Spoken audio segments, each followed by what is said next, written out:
Hello everyone and welcome to another Iyengar Yoga Tip of the Week with me, Rachel Lovegrove. This week we've got a request from Alison. She's given me quite a lot of requests actually, but this one I've chosen specifically because I think it's very relevant to many of us. We all have this struggle with Supta Virasana.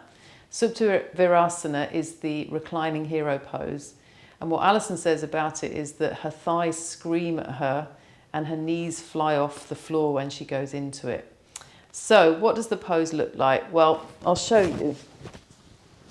And I'll show you what happens because I too have a similar situation. I can sit on the floor in Virasana. When I go back onto my elbows, not so bad. But when I try to lie on the floor, as you can see, the knees come up. My thighs don't scream at me though, but I can attempt to move the thighs down and then extend the arms over. But there is a little bit of a shortening somewhere because my knees are lifting up.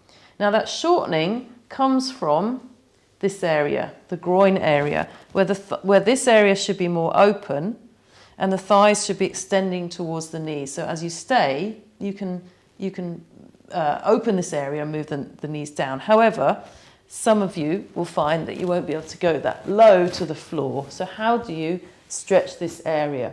First of all, you've got to know your Virasana pose. So if you can sit on the floor, for example, between your feet, then you can probably attempt to go back onto a small lift or even to the floor. If, however, you need to sit on blocks to go back, 1, 2, maybe even 3, then there's a lot more process needed. So for example, if I was to sit on one foam block and then try and go back from there, I'm actually attempting almost the impossible because I'm asking my body to do a kind of weird back arch with the buttocks lifted and the trunk down. So it's not conducive. So that's when you put the support in to lie back.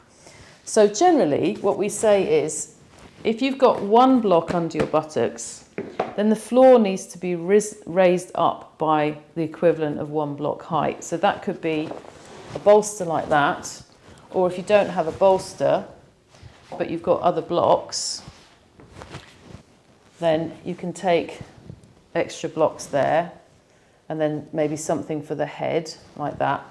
And if you're on one block, I normally say to people, look, try not to sit on it when you go back so that you can feel this extension. So let me explain how that works. So if I sit on this block here, okay, and then go back, you see how my knees are coming up?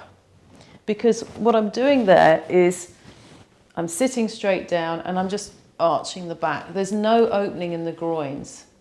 However, if I think, okay, I'm going to take the block out and just hover the buttocks. So even though you're on a low, just one block height, you can take that block out and hover the buttocks and try and move the tailbone towards the knees. So there, you see, I'm opening the groins, I'm lengthening the front thighs. And then when I go back, the knees stay down on the floor. Okay, so that's one way to learn. But what happens if you're on 2 blocks high? Well, if you're on 2 blocks high, then yes, take the height, but stagger this lift a little bit more. So there's a bit of a step there. So when you go back, you can still slide the buttocks forwards and have that space in the groin still to go back. And I would say probably that's one of the most important movements in this, is that the thighs and the groins feel as if they're lengthening towards the knees when you go back. Now there's about 1 million different ways that I can teach this individually because everybody's got their own individual problem. So I'm not going to give a big seminar on Supta Virasana on YouTube. That would be for a workshop where you come to me perhaps. But one other way that you can do Supta Virasana is with the chair, is with the yoga chair. So I'm just going to quickly show that. So if you're on a very high lift to sit in Virasana and you're thinking, well, I can't even sit on 3 blocks, let alone 2, then you can take your chair and put it on its back like that. And you see this chair's got bars. In fact, I'm going to turn it round so that it's a bit more of a slant here. So we've got the top of the chair here, and then the back bar and the chair seat like that. And then you take your bolster and you put that like that, okay? And then you kneel down, and you can have your feet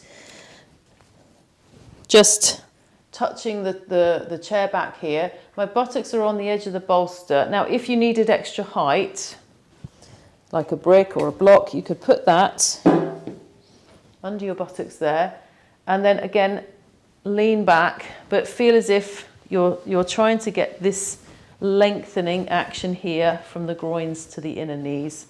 And that's really quite nice. You can have a bit more lift. In fact, I'm going to lift this bolster up a bit so you can see there it's supporting the back of the neck, and then you can take the arms over and extend the arms and fold the elbows. Okay, so that's one way to practice it if you really have a struggle with getting down to the floor. Other ways that you can practice are just to sit in Virasana for, a few minutes a day. And also to go back just for a minute and come up, and then repeat and keep repeating. But really that focus on groin to inner knee is where you want to head for if you're finding that the knees come up. And also that the shin bones really press down into the floor. One more thing I'm going to give you. There's such a lot to say about Supta Virasana. This is not going to be a short video.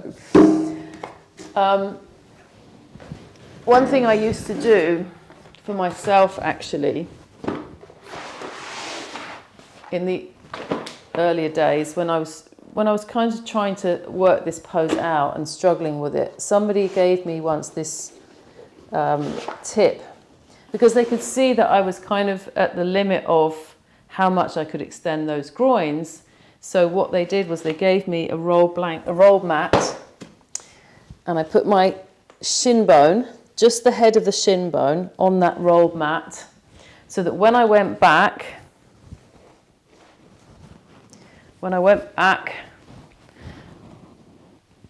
I could press down onto that rolled mat. And obviously you can use height under your body. I'm just showing you quickly. So the head of the shin bone pressing down to help keep that action, keep that lengthening. And then again, arms could be over, or you can fold the elbows so that you lengthen the back away from the pelvis. It really is quite nice. Sorry, Alison, it really is. My thighs are not screaming. Okay, so that's the last tip for today. So let me know how you get on. Let me know any questions. It is one that kind of evokes lots of feedback because there's so many elements to it. Some people will say, oh, it's my back that hurts. Some people will say it's my knees that hurt. And it really does need looking at kind of with a microscope a little bit more. So if you've got any questions, just let me know. Okay? Thanks for watching and see you next time. Bye for now.